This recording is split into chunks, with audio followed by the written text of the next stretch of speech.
Hi everyone, it's Elliot from TutorialEdge.net, and in this tutorial we're going to be taking a look at a selection of more advanced testing practices used by the likes of the Go core language developers and in popular production level tools. This is going to be a continuation of my previous tutorial, which was a gentle introduction to testing in Go, and the full text version of this tutorial can also be found on my website, and I'll leave a link to that in the description below. Now, just to get started, I've already pulled down the official Golang repository, which contains all of the source code for the language, and again I'll be leaving a link to this in the description below. Now, we're going to start our journey in the strings package, so if you open up the source directory and then scroll down to strings. Now, the first test that we're going to look at is the table-driven test approach, and if you open up the strings._test.go, we'll be able to see some really good examples of how they've used this to ensure the validity of their code. Now, I should quickly mention that any of the techniques that we cover within this tutorial can and should be used within your own production level projects. Now, testing is something we often forget or don't have time to implement, and I feel that's a poor choice made by the developer, as in the long run, if you have an adequate testing framework around your projects, you can in fact save time by knowing that any changes you make aren't going to subsequently change behaviour further down in your programs. It gives you that confidence that when you release into production, everything is going to work as intended. Okay, so that's probably enough from me on the theory side of things. Let's jump in and see how the Go developers actually test their code. Now, the first technique that we're going to cover is the table-driven approach. Now, as you can see here, the Go developers have specified a new struct called index test, and this contains a string, a separator, and an out value. They've then declared an array populated with a number of objects, or structs, and each of these contains the starting string, the separator, and the expected out value. Now, what happens in this situation is within one of the tests, I believe it's the last index. So index test here, or last index. This test is then subsequently run, and it iterates through every test case within that array, and validates that the actual output is equal to the expected output, and if it's not, then it throws an error and the test fails. Okay, so in order to give you an idea as to how you would implement this yourself, let's jump into a really simple Go-based project. Now, I'm going to create a really simple add function like so, which is going to take in an x and a y, both of type int, and return an int. And within here, it's simply going to add both of them. Now, within our main._test.go file, we're going to do the following. So type add result of struct, and this is going to have an x of type int, a y of type int, and an expected, again, of type int.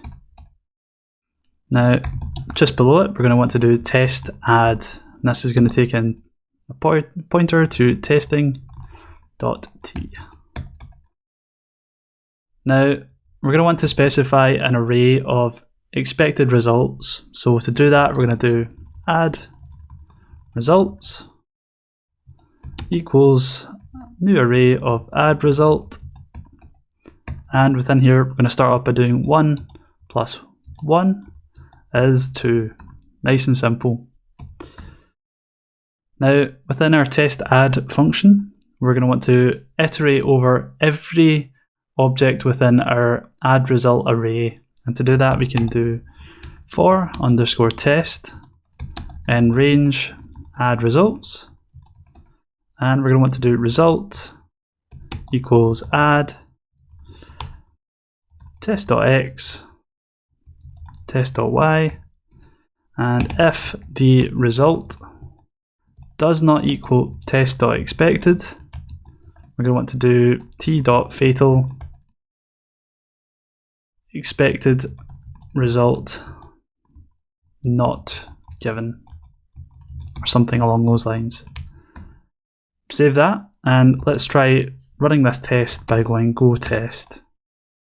And as you can see, everything passes okay, and just to double check, let's show the verbose option, which shows that our test add function, test add, has successfully run.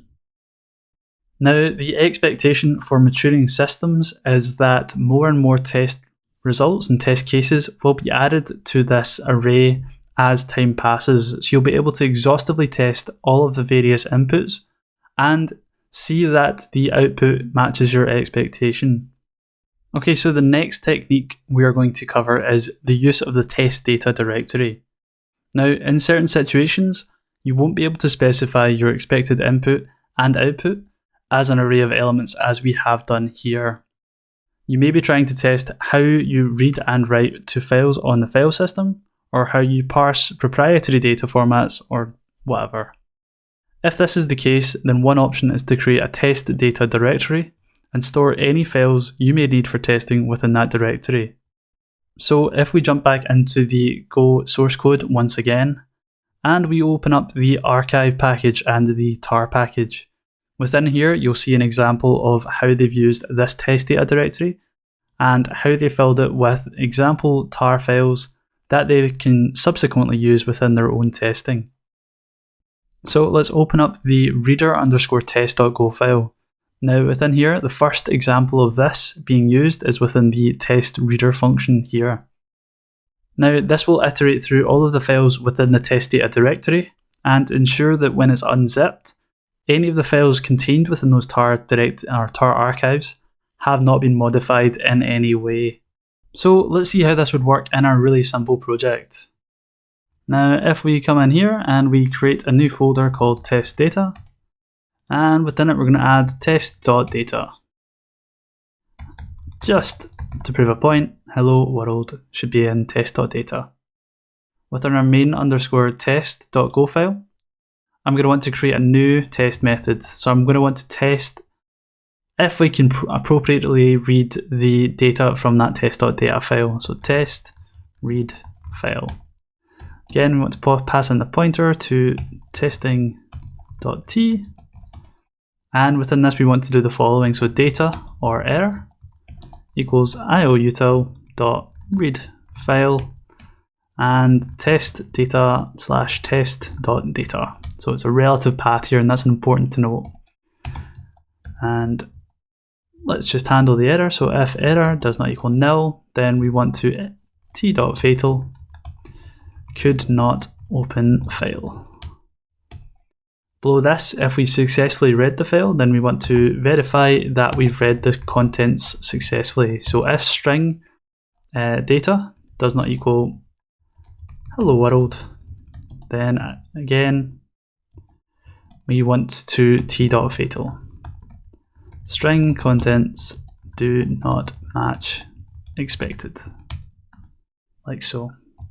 Try run this with go test and the verbose flag, and you should see that everything runs as expected. So we've been able to make use of this test data directory. Now the next section of this tutorial is going to be about mocking HTTP requests.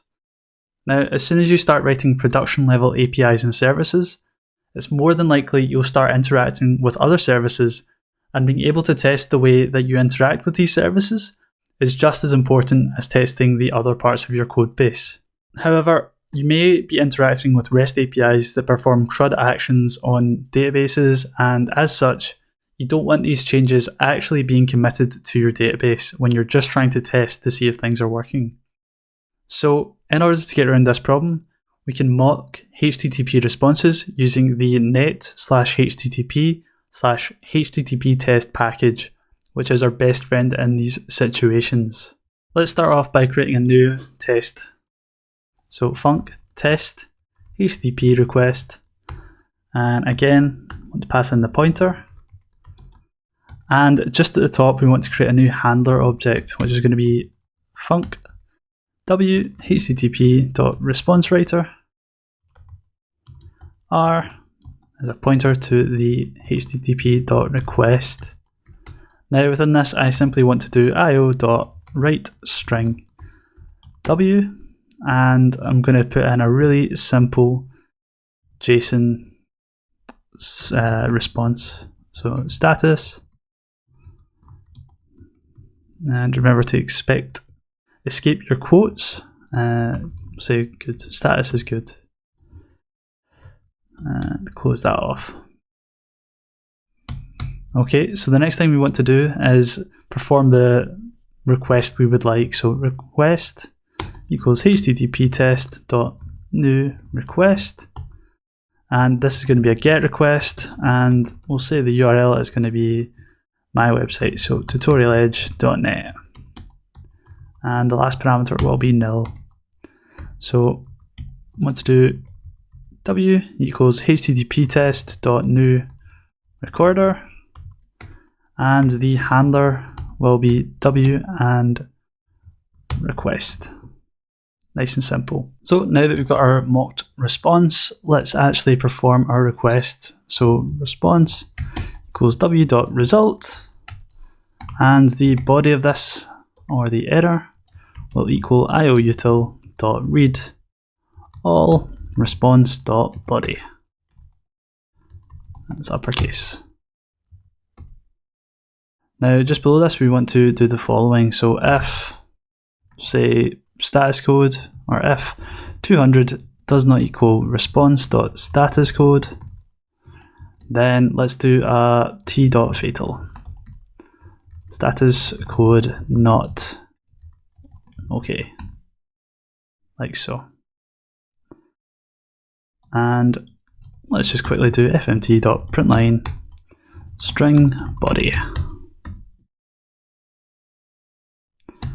We run go test, you should see that it mocks out our request to TutorialEdge.net and instead returns our JSON string, which we can then use for further testing within the body. So that would be typically done within this section here. Now, this could typically be things like asserting how you want your system to react when statuses are different from your standard good. Okay, so the next thing we're going to have a look at, or the next technique we're going to have a look at, is the use of separate packages within your test files. So if we open up the strings package once again, and we open up the strings_test.go file, you'll see at the top that they've created a custom package which is strings_test. Now this is different from the package that you'll see the original strings source code within. Now, the main reason for this is to help avoid cyclic dependencies.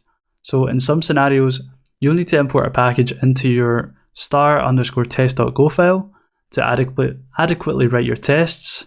However, if the package you import is already in the package that you're trying to test, you may see issues start to appear. Now, the final thing I want to cover within this tutorial is the way you differentiate your unit and your integration tests. Say, for example, you're writing tests for large enterprise Go-based systems, then you'll more than likely have a set of both integration and unit tests ensuring the validity of your system. More often than not, however, you'll find your integration tests taking far longer to run as opposed to your unit tests due to the fact that they could be reaching out to other systems. In this case, it makes sense to put your integration tests into a wildcard_integration_test.go file. So if we come into our simple example, we would do something like this. And at the top of our integration test file, we would do +build integration. Now, let's just add a really simple test to show this is working. And t testing.t. Let's do fmt println integration test passed. Oops. Like so.